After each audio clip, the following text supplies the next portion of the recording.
Mifamotoana amin'ny Jesoa Kristy anio 17 volana jolay.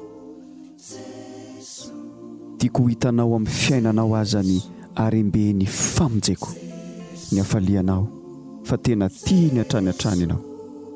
Nataonao fahazarana ny mitsara tena araka ny fisehonao ivelany.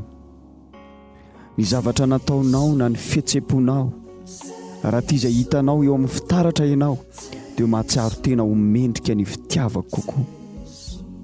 Rehefa mandeha tsara avokoa ny zavatra rehetra ka mahatsiaro tena ho manara-penitra ianao dia ho moramora kokoa aminao ny iny fa zanako malalako ianao. Rehefa resy ny ankiviana kosa ianao dia mirona maka ao anatinao mba antsiana izay tsy mety. Afatoy amin'ny kisakaizan'ny fanahinao ny fijerinao fa aza manamboatra ny tsy mety amin'ny herin'ny tenanao.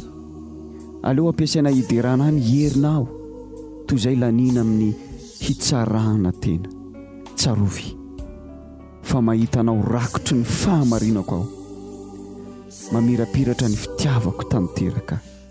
Ivesianina toko 2 ny 7 sy ny 9.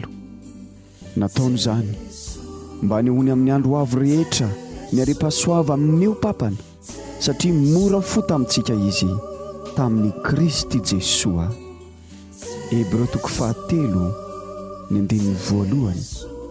Koa amin'izany ry havana, efa voatokana ho an'Andriamanitra ianareo sady efa voaantsony iombona anjara amin'ny fiainana ny an-danitra.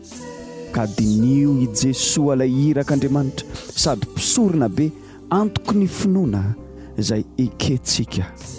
Salamo fa 4:30 mijery azy ianareo dia aoka homirana, hitavanareo tsy ho afa-kenatra intsony.